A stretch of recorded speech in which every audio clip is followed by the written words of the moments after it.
Yes, good morning everyone. Welcome back to your business class.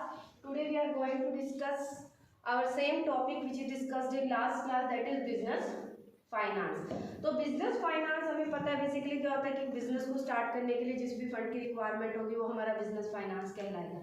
ठीक है, उसके बाद हमने उसके फीचर्स रीड आउट कर चुके हैं। उसके बाद हमने रीड आउट करना है what is the significance of business finance की बिजनेस फाइनेंस का क्या क्या सिग्निफिकेंस रहेगा, दैट मीन्स हमारे लिए क्या इम्पोर्टेंस बिजनेस फाइनेंस की रहेगी या फिर क्या नीड या रिक्वायरमेंट है हमें बिजनेस फाइनेंस की। इन तीनों में से अगर हमें कोई भी कंटेंट पूछा जाता है तो ऑलमोस्ट हमारे यही पॉइंट्स निकल कर सामने आते हैं। Okay, the first point is necessary for establishing a business. If we want to start a new business or establish a new business, we have to require a fund for running our business or starting our business।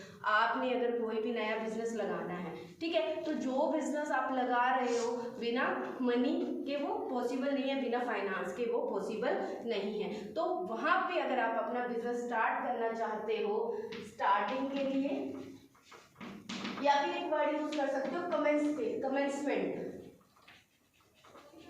कोई भी काम दोनों में से अगर आप करना चाहते हो तो यहाँ पे आपको फंड रिक्वायर होंगे। और जो फंड आपको कहाँ से मिलेंगे?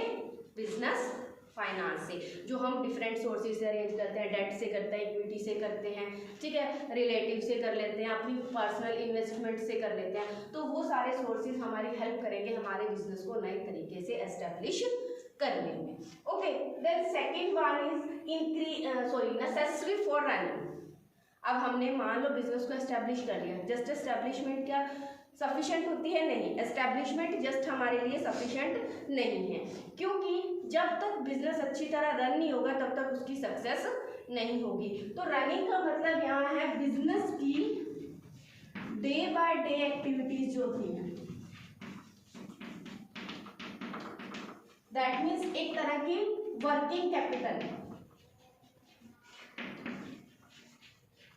वर्किंग कैपिटल की फॉर्म में भी हमें रिक्वायर होते हैं बिजनेस फाइनेंस की। जो बिजनेस की डेली रूटीन की एक्टिविटीज़ है उनके लिए भी हमें पैसा चाहिए, बिजनेस फाइनेंस चाहिए, इसलिए हमारे लिए बिजनेस फाइनेंस इम्पॉर्टेंट माना जाता है। Okay, then next one is necessary for modernisation and expansion. अब दो वर्ड आते हैं, modernisation and expansion. Modernisation means if you want to create something new in your organization or your business, कि आप कुछ क्रिएट करना चाहते हो अपनी ऑर्गेनाइजेशन के अंदर समथिंग न्यू, वो हो जाएगा आपका कि आप मॉडर्नाइजेशन करो। मान लो आप एग्जांपल ले लो टाइपराइटर का, जो पहले टाइपराइटर्स हमारे पास आते थे, ठीक है, अब उनकी जगह किसने ले ली? कंप्यूटर्स ने। तो कंप्यूटर एक हम नई टेक्नोलॉजी लेके आए हैं, दैट मीन्स हम अपने बिजनेस का मॉडर्नाइजेशन कहीं ना कहीं कर रहे हैं। अब पुरानी टेक्निक से नई टेक्निक के ऊपर आपने जाना है तो वहाँ भी आपको पैसा चाहिएगा, क्योंकि टाइपराइटर का अगर हम एग्जांपल लें, हमारे बिजनेस में पहले टाइपराइटर से टाइपिंग होती थी, ठीक है, उसका एग्जांपल है, उसकी कॉस्ट क्या थी? कम इन कंपैरिजन टू कंप्यूटर। लेकिन अगर आप मॉडर्न करना चाहते हो, नई कंप्यूटर अपनी ऑर्गेनाइजेशन के अंदर लाना चाहते हो, तो वहाँ पे आपको रिक्वायर होगा फंड्स। ओके, वो हमारे कंप्लीट कहाँ से होगी? नीड बिजनेस फाइनेंस से। Then next one is availing the business opportunity. इसका मतलब क्या है कि अगर आप क्या लेना चाहते हो? बिजनेस अपॉर्चुनिटी चाहते हो, business opportunity. Availing the business opportunity का मतलब क्या है?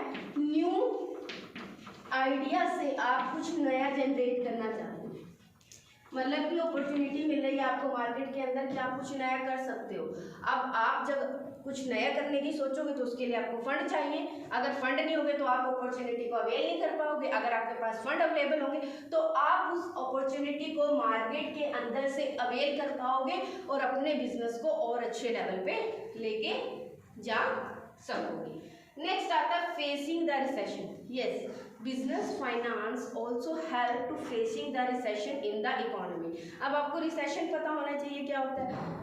सबसे पहले हमारे इकोनॉमी की सारी कंडीशंस आपको पता होनी चाहिए। ये हमारा फ्लो चार्ट होता है जो, ठीक है, तो यहाँ पे तो हमारी कंडीशन होती है बूम की, हमारा धीरे धीरे क्या है, नीचे गिरना शुरू हो रहा है, ये हमारी कंडीशन है रिसेशन की।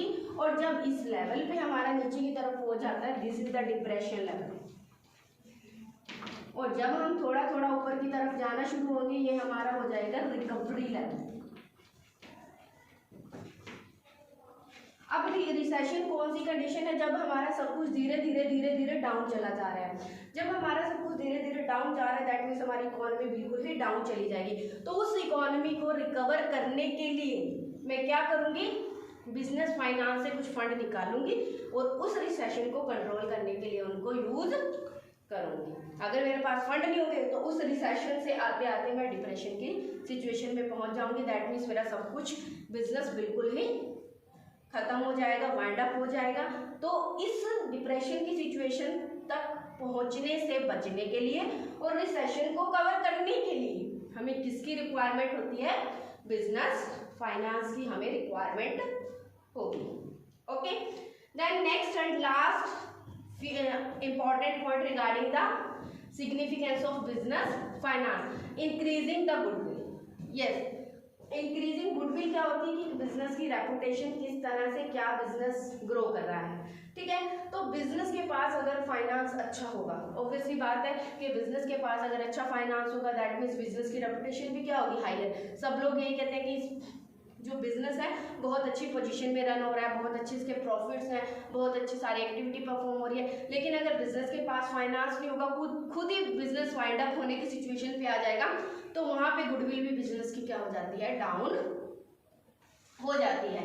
जिससे क्या होगा, गुडविल डाउन होगी तो बिजनेस के एक्सटेंशन के चांसेस बिल्कुल ही खत्म हो जाते हैं। तो ये थे हमारे सिग्निफिकेंस के points regarding the business finance. I think all of you understand. Okay, goodbye. Take care of you.